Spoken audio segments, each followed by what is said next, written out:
The steel and aluminum industry continues to bear the brunt of Donald Trump's trade war, dealing with a 50% levy compared to the 35% that has now come into effect on other industries.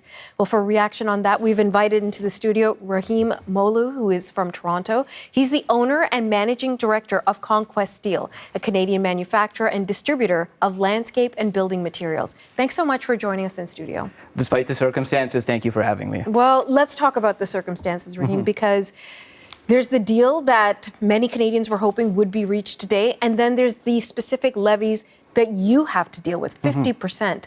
So let me begin by asking you, how are you feeling about the fact that we don't have a deal today? We were more or less expecting that there wouldn't be a deal that takes place. Our American business evaporated essentially overnight in February. And over the past 24 hours, if anything, I'm just more thankful to live in a country where our leadership takes running a country seriously instead of treating it as a spectacle. Let me ask you then more about losing your American clientele. You said overnight. So what kind of impact did that have on your business? It was a tremendous impact. I mean, these are customers and distributors we had been dealing with for many, many years. Unfortunately, the threat of the tariffs was enough to create an uncertain business climate. So losing that business overnight certainly helped. Fortunately, we were able to pivot and come up with creative solutions like offering some of our raised garden beds at cost to Canadian consumers, which allowed us to regain our capital costs and keep churning and moving forward. And I think for us, that's the name of the game now, continuing to develop new products inside of Canada and continuing to push forward. And couldn't agree more with Prime Minister Mark Carney's comments about Canada being our best buyer moving forward.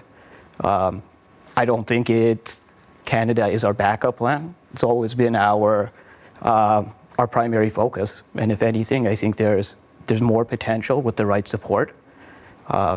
Ideally, we would see more protections, not just on raw material, but also on finished goods that are entering the country, especially now with the increased risk of dumping as well, too. That's right, and so much of that has to deal with China and Turkey, but even from the United States, steel products coming into this country when we're producing it ourselves. And what I'm hearing from you, Rahim, which is really great, is that you've been able to adapt, you've been able to pivot, and you're making it work for you. But I'm sure you're hearing from others in your industry and in others that they're not able to. Yes. And they're really scared. And a 50% levy is no joke. So tell me about what you're hearing from your friends and colleagues who cannot pivot. Well, I think there's certainly a lot of concern and heartache. I mean, we're seeing a lot of layoffs hitting the steel sector as well, too. But it's a problem it's not going to go away overnight. There's no magic bullet or solution that's going to magically make this problem disappear. I think for as long as President Trump is the president of the United States, we have to be prepared for a prolonged fight, and that's certainly what we're ready for. And I have faith that Canadians are resilient. We have ice in our veins. We're not going to shy away from a fight. So I see the hurt and the heartache on a daily basis, but I also see at the same time that it's a rallying cry for people.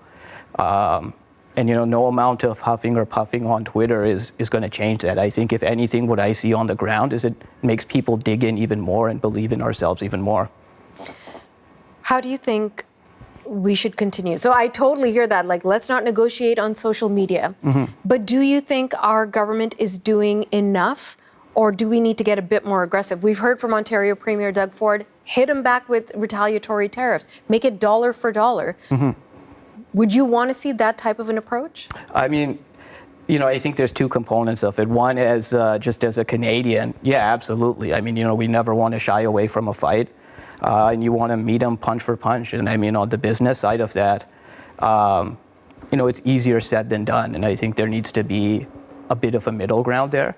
And fortunately, we have leadership that really cares about, at least I feel that cares about doing the right thing for our country. And unfortunately, I think a lot of it is out of our hands.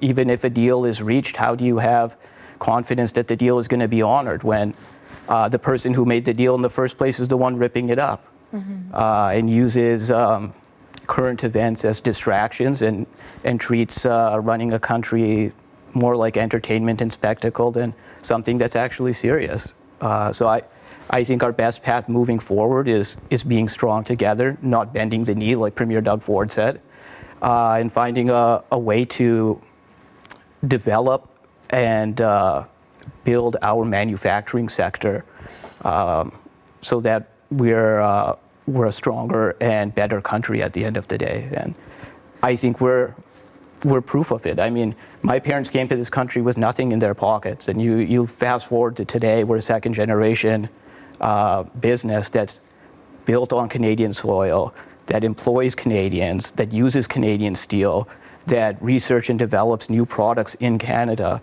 and is committed to trying to make a difference and hopefully make the country a better place for future generations as well too. And if we can do it, then anybody can. And I'm sure that we're not the only small business in Canada that feels that way as well too. Really great to get your perspective and your optimism. Rahim Moloo, thank you for coming into studio for us. Again, despite the circumstances, my pleasure. Appreciate it.